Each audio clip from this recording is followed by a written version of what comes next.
നമസ്കാരം ഫ്രമിലീസ്. ഫ്രം എന്ന നമ്മുടെ പ്രിയപ്പെട്ട സീരീസിൻ്റെ നിഗൂഢതകൾ നിറഞ്ഞ മറ്റൊരു തിയറി വീഡിയോയിലേക്ക് നിങ്ങൾക്ക് എല്ലാവർക്കും സ്വാഗതം. പലഹാരം ചായയൊക്കെ ഉണ്ടെങ്കിൽ എടുത്തോളൂ, കാരണം ഇന്ന് നമ്മൾ പോകുന്നത് വളരെ ആഴത്തിലുള്ളതും ഈ സീരീസിനെ മുഴുവൻ കഥയെ മാറ്റിമറിക്കാൻ സാധ്യതയുള്ളതുമായ ഒരു വലിയ യാത്രയിലേക്കാണ്. അപ്പോൾ തുടങ്ങാം. 4ാമത്തെ സീസണിൻ്റെ അവസാന എപ്പിസോഡ് നമ്മളെല്ലാവരും കണ്ടതാണ്. ശരിക്കും നമ്മളെ ഞെട്ടിച്ച ഒരുപാട് കാര്യങ്ങൾ അതിലുണ്ടായിരുന്നു. അതിലേറ്റവും പ്രധാനപ്പെട്ട ഒരു കാര്യം സോഫിയ പറഞ്ഞാണ്, ആ ബോയ് ഇൻ വൈറ്റ് ഒരിക്കലും ഒരു വലിയ കുട്ടി ആയിരുന്നില്ല എന്ന് സോഫിയ ഉറപ്പിച്ച് പറയുന്നുണ്ട്. എന്നാൽ ഇപ്പോൾ അവന് പ്രായം കൂടുന്നതായി തോന്നുന്നു എന്ന കാര്യം അവരെ വല്ലാതെ അത്ഭുതപ്പെടുത്തുകയും ചെയ്തു. ഇവിടെയാണ് നമ്മുടെ മനസ്സിലൊരു വലിയ ചോദ്യം വരുന്നത്. ആരാണ് യഥാർത്ഥത്തിൽ ഈ കുട്ടിയുടെ മാതാപിതാക്കൾ? ഈ സീരീസിലെ മറ്റ് ക്യാരക്ടേഴ്സുമായിട്ട് അവനുള്ള യഥാർത്ഥ ബന്ധം എന്താണ്? കഴിഞ്ഞൊരു സ്പെഷ്യൽ വീഡിയോയിൽ നമ്മൾ 2 വ്യത്യസ്ത തിയറികളെക്കുറിച്ച് സംസാരിച്ചിരുന്നില്ലേ? ഈ കുട്ടിയുടെ പക്ഷേ മാനിനേലയുടെ മകനായിരിക്കാം എന്നായിരുന്നു അതിലൊന്ന്.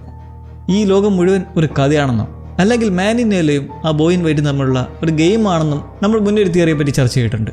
നിങ്ങളുടെ ഗെയിമർ ആണെങ്കിൽ മനസ്സിലാവും, ഓരോ ഗെയിംസിനും അതിൻ്റേതായ ഒരു കഥയുണ്ട്, ക്യാരക്ടേഴ്സ് ഉണ്ട്, ഒരു പ്രത്യേക വേൾഡും ഉണ്ട്.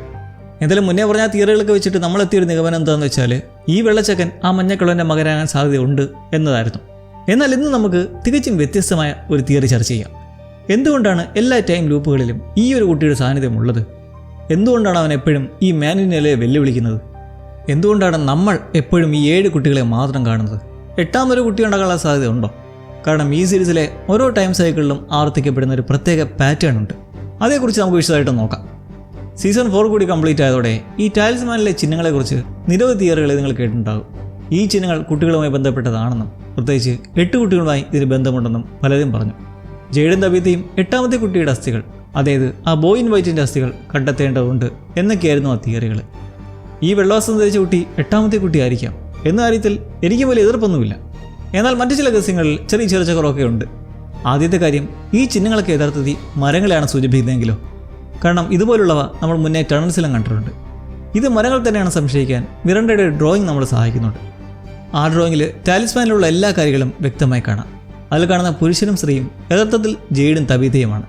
പിന്നെ ഒരു വലിയ കുഴിയും 8 മരങ്ങളും അതിൽ കാണാം.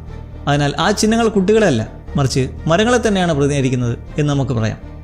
എന്നാൽ മറ്റൊരു ഡ്രോയിങ്ങിൽ ദൂരെയുള്ള മരങ്ങൾക്കിടയിൽ ഒരു ഊഞ്ഞാൽ നമുക്ക് കാണാം. ഫസ്റ്റ് സീസണിലെ 4ാമത്തെ എപ്പിസോഡിൽ ഈ ബോയ് ഇൻ വൈറ്റ് കളിച്ചുകൊണ്ടിരുന്ന അതേ ഊഞ്ഞാൽ. വളരെ ശ്രദ്ധിക്കേണ്ട ഒരു കാര്യം എന്താണെന്ന് വെച്ചാൽ ഈ ഊഞ്ഞാൽ കൃത്യമായി 8 കുട്ടികൾക്ക് കളിക്കാൻ പാകത്തിലുള്ളതാണ്. സേറയും ഈദനും കളിച്ചുകൊണ്ടിരുന്ന ആ സീനിലും നമ്മളിത് വ്യക്തമായി കണ്ടതാണ്. ഈ ഊഞ്ഞാലിൻ്റെ ചിത്രം സീരീസിൽ വീണ്ടും വീണ്ടും കാണിക്കുന്നുണ്ട്. മാത്രമല്ല 5ാമത്തെയും അവസാനത്തെയും സീസണിൻ്റെ ലോഗോയിലും ഈ ഒരു ഊഞ്ഞാൽ വന്നിരിക്കുന്നത് വെറും ഒരു കോയിൻസിഡൻസ് ആയിരിക്കും നിങ്ങൾ കരുതുന്നുണ്ടോ? അങ്ങനെയൊക്കെ വെച്ച് നോക്കിയാൽ ഈ ഒരു ബോയ് ഇൻ വൈറ്റിനെ അവർ ബലി കഴിച്ചിട്ടില്ല. കാരണം അവൻ രക്ഷിക്കപ്പെട്ടു. അവരാണ് ആ 8ാമത്തെ കുട്ടി. അതുകൊണ്ടാണ് നമ്മളെപ്പോഴും 7 കുട്ടികളെ മാത്രം കാണുന്നത്. സീരീസിലുടനീളം 7 എന്ന സംഖ്യ വളരെ പ്രാധാന്യത്തോടെ കടന്നു വരുന്നുണ്ട്. 7 പേര് അവിടെ ഉണ്ട് എന്ന ക്യാരക്ടേഴ്സിനെ കാണിക്കാൻ ഈ ഗ്രാമം മനഃപൂർവ്വം ശ്രമിക്കുന്ന പോലെയാണ് ഇതെല്ലാം കണ്ടിട്ട് തോന്നുന്നത്. എന്നാൽ 8 എന്ന നമ്പറും പലയിടത്തായി ആവർത്തിക്കപ്പെടുന്നുണ്ട്. അല്ലെങ്കിൽ നമുക്ക് പിന്നീട് വരാം. അതിപ്പോൾ നിങ്ങളുടെ മനസ്സിലൊന്ന് ഓർത്ത് വെച്ചേ. അപ്പോൾ ഈ ബോയ് ഇൻ വൈറ്റിനെ ബലി കഴിച്ചിട്ടില്ലെന്നും അവൻ രക്ഷപ്പെട്ടെന്നും നമ്മൾ അനുമാനിച്ചാൽ മറ്റൊരു വലിയ സാധ്യത അവിടെ ഉയർന്നു വരുന്നുണ്ട്. അവനായിരിക്കുമോ ഒറിജിനൽ തബീത്തയുടെയും ജെയ്ഡിൻ്റെയും യഥാർത്ഥ മകൻ? അവരവനെ രക്ഷിച്ചതായിരിക്കാം. പക്ഷേ ഇതുവരെ അവർക്കതൊന്നും ഓർമ്മയില്ലെങ്കിലോ? അതുകൊണ്ടാണ് രക്ഷിക്കപ്പെടേണ്ടവരായ ആ 7 കുട്ടികളെ മാത്രം അവർ കാണുന്നത്. ഈ നിഗൂഢമായ ഗ്രാമത്തിൽ ടൈം സൈക്കിളുകൾ ഏകദേശം ഒരേ സംഭവങ്ങളോടെയാണ് ആവർത്തിക്കുന്നത് എന്ന് നമുക്ക് എല്ലാവർക്കും അറിയാം. ഇതിനർത്ഥം എല്ലാത്തിനും ഒരു തുടക്കമുണ്ട്, ഒരു ഒറിജിനൽ വെർഷൻ. പിന്നീട് വരുന്ന ഓരോ ടൈം ലൂപ്പുകളിലും ഈ ആദ്യം നടന്ന കാര്യങ്ങളുടെ വേറൊരു ആവർത്തനം മാത്രമാണ്. അതായത് കഥയുടെ എല്ലാ ഉത്തരങ്ങളും അതിൻ്റെ തുടക്കത്തിൽ തന്നെ ഒളിഞ്ഞു കിടക്കുന്നുണ്ടെന്ന്. വിക്ടറിൻ്റെ ടൈം ലൈൻ എടുത്ത് നോക്കുക. അവൻ്റെ അമ്മ മിറാണ്ട തബീത്തയുടെ പഴയ രൂപം, പ്രീവിയസ് ഇൻകാർണേഷൻ തന്നെയാണെന്ന് പറയാം. മിറാണ്ടയ്ക്ക് 2 കുട്ടികളുണ്ടായിരുന്നു, വിക്ടറും എലോയിസും. ഇന്ന് തബീത്തയ്ക്കും 2 കുട്ടികളുണ്ട്, ജൂലിയും ഈദനും. അതിനാൽ തബീത്തയുടെ ഏറ്റവും ആദ്യത്തെ രൂപത്തിനും, അതായത് ഒറിജിനൽ തബീത്ത, പ്രൈം തബീത്ത, അവർക്കും ഇതുപോലെ 2 കുട്ടികൾ ഉണ്ടായിരുന്നിരിക്കാം എന്ന് വിശ്വസിക്കുന്നതിൽ തെറ്റില്ല. ഒരാണും ഒരു പെണ്ണും. ആ പെൺകുട്ടിയെ കഴിഞ്ഞ സീസണിൻ്റെ അവസാനത്തിൽ നമ്മൾ കണ്ടിരുന്നു. ബലിയഴിക്കപ്പെട്ട കുട്ടികൾ ഒരാളായിരുന്നു അവളെന്നതിൽ യാതൊരു സംശയവുമില്ല. എന്നാൽ ആൺകുട്ടിയുടെ കാര്യമോ? രക്ഷപ്പെട്ട ഒരേ ഒരു കുട്ടി അവനായിരിക്കുമോ? ഞാൻ നേരത്തെ പറഞ്ഞ പോലെ ഈ സംഭവങ്ങൾക്കെല്ലാം ഒരു തുടക്കമുണ്ട്. 8ാമത്തെ കുട്ടി ജീവിച്ചിരിക്കുന്നതുകൊണ്ട് പിന്നീടുള്ള ഓരോ ടൈം ലൂപ്പിലും രക്ഷപ്പെടുന്ന ഒരു കുട്ടിയെ ഗ്രാമത്തിന് ആവശ്യമായി വന്നു, ആ ഒരു സർവൈവറിനെ. അതുകൊണ്ടാണ് വിക്ടർ ജീവിച്ചത്. ഭാവിയിൽ ഈദനും ആ ടൈം ലൂപ്പുകളിൽ അതിജീവിക്കുന്ന കുട്ടി ആയേക്കാം എന്ന് പറയപ്പെടുന്നതും ഇതുകൊണ്ട് തന്നെയാണ്. എല്ലാ ടൈം ലൂപ്പിലും ഒരാൾ രക്ഷപ്പെടുന്നുണ്ടെങ്കിൽ ക്രിസ്റ്റഫറിൻ്റെയും മിറണ്ടയുടെയും കാലത്തിന് മുമ്പുള്ള ലൂപ്പിൽ ആരാണ് അപ്പോൾ രക്ഷപ്പെട്ടത്? വിക്ടർ ഒരിക്കൽ കൊളനിയോസിൻ്റെ മേൽക്കൂരയിലായിട്ട് കയറി ആത്മഹത്യ ചെയ്യാൻ ശ്രമിച്ചപ്പോൾ അവനൊരു വ്യക്തിയെക്കുറിച്ച് പറയുന്നുണ്ട്. ഈ ഒരു വ്യക്തിയെക്കുറിച്ചല്ലാതെ നമുക്ക് മറ്റൊരു സൂചനയും ഇപ്പോൾ മുമ്പിലില്ല. കാരണം പിന്നീട് വരുന്ന എല്ലാ ലൂപ്പുകളും ആദ്യം നടന്നതിൻ്റെ ആവർത്തനം മാത്രമാണ്. ബോയ് ഇൻ വൈറ്റ് ബലിയഴിക്കപ്പെട്ടവരിൽ ഒരാളാണെങ്കിൽ എന്തുകൊണ്ടാണ് ജെയ്ഡിന് ഗുഹകളിലെ 7 കുട്ടികളെ മാത്രം കാണാൻ കഴിയുന്നത്? എന്തുകൊണ്ടാണ് ഈ കഴിഞ്ഞ 9ാമത്തെ എപ്പിസോഡിലും തബീത്ത 7 കുട്ടികളെ മാത്രം കാണുന്നത്? ഇതിനൊരേ ഒരു ഉത്തരമേ ഉള്ളൂ. വെള്ള വസ്ത്രം ധരിച്ച പയ്യൻ രക്ഷപ്പെട്ട 8ാമത്തെ കുട്ടിയാണ്. അവനെ ഇനി ആരും രക്ഷിക്കേണ്ടതില്ല. ഈ പ്രൈം ജെയ്ഡും തബീത്തയും ഒരിക്കലും ആ ദുർമന്ത്രവാദ ചടങ്ങുകളിൽ അത് ആ റിച്വലിൽ പങ്കെടുത്തിരുന്നില്ല എന്ന് നമുക്കറിയാം. എന്നിട്ടും പരാജയപ്പെട്ട ഒരു കാര്യം വീണ്ടും വീണ്ടും ചെയ്യാൻ അവർ ഈ ഗ്രാമത്തിലേക്ക് മടങ്ങി വരുന്നു. അതായത് ബാക്കിയുള്ളവരെ അല്ലെങ്കിൽ ആ 7 കുട്ടികളെ രക്ഷിക്കാൻ. പിന്നെ ജെയ്ഡും തബീത്തയും ആ റിച്വലിൽ പങ്കെടുത്തില്ല എന്ന് ഡൗട്ടുണ്ടെങ്കിൽ ടണൽസിലുള്ള ചില ചിത്രങ്ങളൊക്കെ അതിന് ക്ലാരിഫിക്കേഷൻ നൽകുന്നുണ്ട്.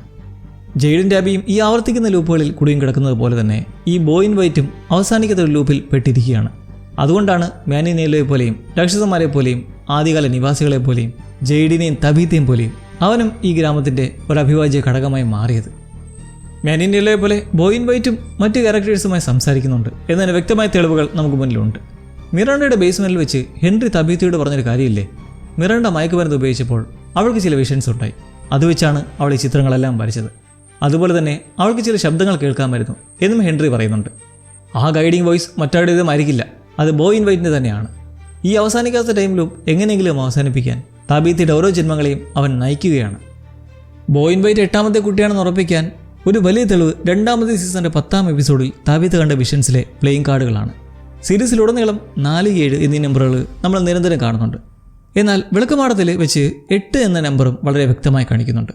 ആ പടിക്കെട്ടുകൾ കിടന്നിരുന്ന പ്ലേയിങ് കാർഡുകളിലെ നമ്പറുകൾ 4, 7, 8 എന്നിവയായിരുന്നു. ഇത് വെറും ഒരു യാദൃശ്ചികതയാകാൻ വഴിയില്ല. യഥാർത്ഥത്തിൽ 8 കുട്ടികൾ ഉണ്ടായിരുന്നുവെന്നും അതിൽ 7 പേര് മാത്രമാണ് വിലയിടിക്കപ്പെട്ടതെന്നും അതായത് ഈ ജെയ്ഡും തബീത്തയും എപ്പോഴും കാണുന്നത്. ഇതെല്ലാം സീരീസിൻ്റെ എഴുത്തുകാർ നമുക്ക് തരുന്ന വളരെ വലിയൊരു സൂചനയാണ്. അപ്പോൾ 4 എന്ന നമ്പറുടെ അർത്ഥം എന്തായിരിക്കും? അത് ചിലപ്പോൾ പണ്ട് മുതൽക്ക് ഈ ഗെയിം കളിച്ചുകൊണ്ടിരിക്കുന്ന 4 പ്രധാന വ്യക്തികളെക്കുറിച്ചാണ് ഇത് സൂചിപ്പിക്കുന്നതെങ്കിലോ? അതായത് മാനി നീലോ, ബോയ് ഇൻ വൈറ്റ്, പിന്നെ ജെയ്ഡ് ആൻഡ് തബീത്ത. ഇനി നമുക്ക് കഥയുടെ ഏറ്റവും തുടക്കത്തിലേക്ക് പോകാം. ലൈറ്റ് ഹൗസിൽ നമ്മൾ കണ്ട ആദ്യത്തെ വർഷം 1506. ഈ ഒരു വർഷം മിറാണ്ട വരച്ച ചില ചിത്രങ്ങളുമായി വളരെ അടുത്ത ബന്ധമാണുള്ളത്. 16ാം നൂറ്റാണ്ടിൽ യൂറോപ്പിൽ പ്രചാരത്തിലുണ്ടായിരുന്ന തരത്തിലുള്ള ഒരു വലിയ തൊപ്പിയും വെളുത്ത കോളറൊക്കെ ധരിച്ച ഒരാളുടെ ഒരു ചിത്രം ഈ ഡ്രോയിങ്ങൾ പലതവണ വരുന്നുണ്ട്. അക്കാലത്തെ യൂറോപ്യൻ പ്രഭുക്കന്മാരും പുരോഹിതന്മാരും ഒക്കെ ധരിച്ചിരുന്ന വസ്ത്രമാണത്. ആ ഒരു വ്യക്തിയുടെ പുറകിലെ കുറേ കുരിശുകൾ കണ്ടോ? അത് അദ്ദേഹം ഒരു പുരോഹിതനോ അച്ഛനോ ആണെന്നതിൻ്റെ വ്യക്തമായ സൂചനയാണ്. അതുകൊണ്ട് തന്നെ നമുക്ക് ഒരു കാര്യത്തിൽ വിശ്വസിക്കുകയോ സംശയിക്കുകയോ ചെയ്യേണ്ടി വരും. ഈ മാനി നീലോ എൻറ്റിറ്റി യഥാർത്ഥത്തിൽ ഒരു പുരോഹിതനായിരുന്നു ഒരിക്കൽ. ഹിസ്റ്ററിയൊക്കെ വെച്ച് നോക്കിയാൽ യൂറോപ്പിൽ നിന്ന് പുതിയ ലോകം കണ്ടെത്താൻ, അതായത് പ്രത്യേകിച്ച് ഈ സീരീസ് ചിത്രീകരിക്കുന്ന കാനഡയിലേക്ക് ചില എക്സ്പെഡീഷൻ ടീമൊക്കെ വന്നിരുന്ന ഒരു കാലഘട്ടമായിരുന്നു അത്. പുതിയ പ്രദേശം കണ്ടെത്തുക, അവിടെയുള്ള സമ്പത്ത് കൈക്കലാക്കുക, ഒരു സാമ്രാജ്യമായി കെട്ടിപ്പടുക്കുക എന്നതൊക്കെയായിരുന്നു ഈ യാത്രകളുടെ പ്രധാന ലക്ഷ്യം. എന്നാൽ ഇതുപോലൊക്കെ കപ്പലുകൾ സഞ്ചരിച്ച ഏതെങ്കിലും എക്സ്പെഡീഷൻ ടീം ഒരു പുതിയ ഭൂഖണ്ഡം മാത്രമല്ല, മറിച്ച് മനുഷ്യർ ഒരിക്കലും കണ്ടെത്താൻ പാടില്ലാത്ത ഭയാനകമായ എന്തോന്ന് കണ്ടെത്തിയിരുന്നെങ്കിലും. നൂറുകണക്കിന് വർഷങ്ങളായി ഒരു ആദിവാസി ഗോത്രം മാത്രം ജീവിച്ചിരുന്ന തികച്ചും ഒറ്റപ്പെട്ട ഒരു പ്രദേശത്താണ് അവർ ചെന്നെത്തിയതെങ്കിലോ. കാടിനെ സ്നേഹിക്കുകയും അതിനെ ബഹുമാനിക്കുകയും ചെയ്യുന്ന വളരെ സമാധാനപ്രിയരായ ഒരു ഗോത്രം. എന്നാൽ ആ കാടിൻ്റെ ഉള്ളറകൾ മറഞ്ഞിരിക്കുന്ന യഥാർത്ഥ രഹസ്യം അവർക്ക് പോലും അറിയില്ലായിരുന്നു. ആ പര്യവേക്ഷണ സംഘത്തിൽ എല്ലാവരും വെറും പര്യവേക്ഷകരായിരുന്നില്ല. അതിലൊരാൾ ഒരു പുരോഹിതനായിരുന്നു, നമ്മുടെ മാനി നീലോ. അക്കാലത്ത് യൂറോപ്യൻ പള്ളികൾ തങ്ങളുടെ മതം പ്രചരിപ്പിക്കാൻ പുതിയ കോളനികളിലേക്ക് പുരോഹിതന്മാരെ അയക്കുന്നത് പതിവായിരുന്നു. അങ്ങനെ ഈ പുരോഹിതൻ പിന്നീട് ഒരു ദുഷ്ടനായി മാറിയതാണെന്ന് വിശ്വസിക്കുന്നില്ല. കാരണം അവൻ തുടക്കം പോലെ അങ്ങനെയുള്ള ഒരാളായിരുന്നിരിക്കണം. വളരെ ബുദ്ധിമാനായ, സ്വന്തം കാര്യങ്ങൾ മാത്രം നോക്കുന്ന, ഒരു മനുഷ്യൻ ലഭിക്കാത്ത അത്രയും വലിയ ശക്തി ആഗ്രഹിച്ചിരുന്ന ഒരുവൻ. ആ കാട്ടിൽ പ്രവേശിച്ച ശേഷം ആരും ഇതുവരെ കണ്ടെത്താത്ത ഒരു സാധനം അവൻ കണ്ടെത്തി. അതിൽ പക്ഷേ ലേക്ക് ഓഫ് ടീയേഴ്സ് ആകാം, അല്ലെങ്കിൽ ആ ഗ്രാമത്തിന് ശക്തി നൽകുന്ന ആ ഊർജ്ജ സ്രോതസ്സാകാം. ഈ പുരോഹിതന് ആ ശക്തി എങ്ങനെ ഉപയോഗിക്കണം എന്നറിയാമായിരുന്നു. അങ്ങനെ അവൻ തൻ്റെ മതത്തെ അതിനായി ചൂഷണം ചെയ്തു. അതായത് അത്രയ്ക്കും തികച്ചും ദുഷ്ടനായ ഒരു പുരോഹിതനായിരുന്നു അയാൾ. ഈ വലിയ ശക്തിയെ തനിക്ക് ഒറ്റയ്ക്ക് നിയന്ത്രിക്കാൻ കഴിയില്ല എന്നവന് മനസ്സിലായി. അവന് മറ്റുള്ളവരുടെ സഹായം ആവശ്യമായിരുന്നു. ഒരു വലിയ ഗോത്രത്തെ തന്നെ അവന് വേണ്ടിയിരുന്നു. അവൻ വളരെ തന്ത്രപരമായി ആ ഗോത്രവാസികളുടെ വിശ്വാസം പിടിച്ചുപറ്റി. ഇമ്മോർട്ടാലിറ്റി, അതായത് ഒരിക്കലും മരിക്കാത്ത അവസ്ഥ അവർക്ക് ലഭിക്കുമെന്ന് പറഞ്ഞ് അവനവരെ വിശ്വസിപ്പിച്ചു. അവനെ ഒരു പ്രത്യേക റിച്വൽ ചെയ്യണമെന്ന് അവനവരോട് പറഞ്ഞു. പക്ഷേ ചടങ്ങിന് അവർ നൽകേണ്ടിയിരുന്ന വില വളരെ വലുതായിരുന്നു. അവർക്ക് ഏറ്റവും പ്രിയപ്പെട്ട അവരുടെ സ്വന്തം കുട്ടികൾ. ഗോത്രവാസികൾ അതിനെ സമ്മതിക്കുകയും കുട്ടികളെ ബലിയഴിക്കുകയും ചെയ്തു. എന്നാൽ ആ നിമിഷം ആരും പ്രതീക്ഷിക്കാത്തൊരു കാര്യമാണ് അവിടെ സംഭവിച്ചത്. അവർക്ക് ഇമ്മോർട്ടാലിറ്റി ലഭിച്ചില്ല. പകരം ആ ഗ്രാമം മുഴുവൻ ശപിക്കപ്പെട്ടു. ആ കുട്ടികൾ മരിച്ചു. മുതിർന്നവരെല്ലാവരും രാത്രിയിൽ പുറത്തിറങ്ങുന്ന ഭയാനകമായ മോൺസ്റ്റേഴ്സായി മാറി. എന്നാൽ ആ പുരോഹിതന്, അതായത് മഞ്ഞ സൂട്ട് ധരിച്ച മനുഷ്യന് ഒന്നും സംഭവിച്ചില്ല. അവൻ ആ ശവത്തിൽ നിന്ന് രക്ഷപ്പെടുക മാത്രമല്ല, മുമ്പത്തേക്കാളും വലിയ ശക്തിയോടെ അവൻ പുറത്തു വന്നു. ചരിത്രത്തിലേക്ക് തിരിഞ്ഞു നോക്കിയാൽ കാനഡയിലേക്ക് പോയ പല പര്യവേക്ഷണ സംഘങ്ങളെയും പിന്നീട് കാണാതായിട്ടുണ്ട്.